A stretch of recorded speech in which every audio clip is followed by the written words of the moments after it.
A imagem não deixa dúvidas. O rio Paracatu, no noroeste de Minas Gerais, o principal afluente do São Francisco, está quase sem água. Há 4 meses não chove forte na região. O rio Paracatu está tão baixo que há mais ou menos 2 meses, em alguns trechos, é impossível navegar. É que o motor dos barcos pega na areia do fundo. Só para a gente ter uma ideia, eu estou no leito do rio. E olha só, a gente pode descer e caminhar tranquilamente. Nesse clube de pesca, prejuízo. O Cristiano é gerente e trabalha aqui há 20 anos. No álbum de fotos dele, uma lembrança.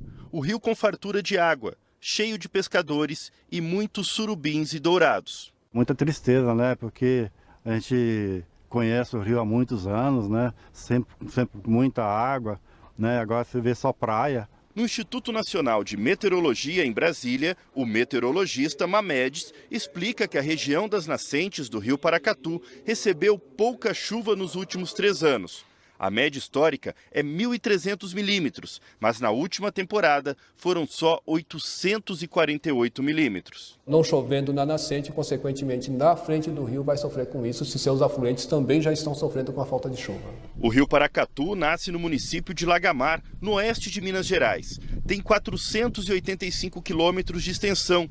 Deságua no rio São Francisco, entre as cidades de Santa Fé de Minas e Buritizeiro.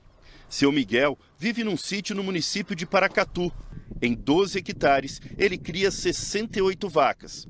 Por aqui passava o córrego São Domingos, que faz parte da bacia do Paracatu. Eu digo passava porque há 2 meses o córrego secou. Hoje, cadê? Por areia. A lagoa que ficava no meio do sítio também não resistiu. Água para o gado só dessa poça lamacenta. A mulher do seu Miguel, Dona Nívia, já pensa em deixar a terra onde nasceu e criou a família. Se não tiver água, como que a gente vai residir nesse sítio? Como que a gente vai plantar? Como que a gente vai criar os animais, né?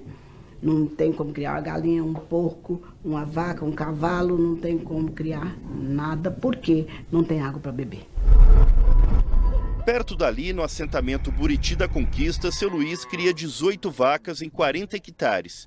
Tirava 130 litros de leite por dia, mas a vereda secou e agora enfrenta prejuízo. A gente não tem retorno nenhum. O retorno vai para o gado. O seu Luiz, ele contou pra gente que há pelo menos 2 anos não chove direito aqui no sítio dele. O pasto já acabou há muito tempo. E para enfrentar esse período de estiagem, ele investiu tudo o que tinha nessa silagem de milho. E olha que a quantidade que ele comprou não foi para manter a produção de leite, não. E sim para evitar que os animais morram de fome. 2 vacas ficaram tão fracas por falta de alimento que atolaram no que restou das veredas e não conseguiram mais levantar. Se continuar desse jeito, o que vai acontecer com o senhor? Esperar por Deus, né?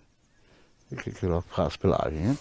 Prejuízo para os pequenos e também para os grandes produtores. A estimativa é de que aqui na região de Paracatu, cerca de 30 mil hectares deixaram de receber o plantio de junho e julho, a safra irrigada. Nessa propriedade, por exemplo, de 90 hectares, por falta d'água, o pivô está parado. E o solo, que deveria estar com a plantação de feijão nessa época, olha só terra seca. Adson faz parte de uma associação com outros 20 agricultores. Eles captam água para irrigação no Rio São Pedro, que também abastece o Rio Paracatu. Assim que perceberam que o volume de água baixou, desligaram os pivôs. Nossa esperança é que as chuvas se regularizem e que essa gestão de água se estenda não só nessa bacia, mas também em outras bacias. Que o pessoal monitore as vazões dos rios, se programem para plantar, de modo que a gente tenha uma agricultura sustentável. Mas nem todos os produtores da bacia do Paracatu deixaram de bombear a água dos rios. Várias propriedades continuam irrigando as lavouras. A Secretaria de Meio Ambiente do Estado de Minas Gerais informou que nos últimos 2 meses foram registradas 41 infrações e aplicados quase R$300 mil em multas. A maior parte por captação de água acima do permitido. Nenhuma das multas foi paga. Ainda cabe recurso. O engenheiro florestal Nivaldo Monteiro explica que os rios estão assim não só por causa da seca dos últimos anos. A infiltração de água no solo depende imensamente ou da vegetação ou da utilização do solo com práticas de conservação de solo e água que possa potencializar para compensar a recarga hídrica, mesmo em função da retirada da vegetação. Para enfrentar a crise hídrica, a bacia do Rio Paracatu conta com algumas ONGs, como a Movimento Verde Paracatu, do biólogo Antônio Vieira.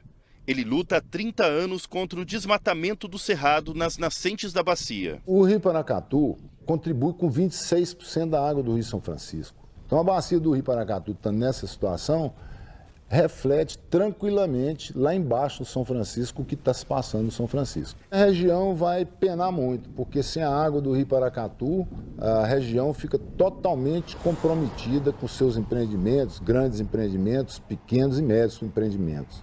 E com isso a própria sociedade vai sentir o peso de você ter um rio morto numa região que depende imensamente dele.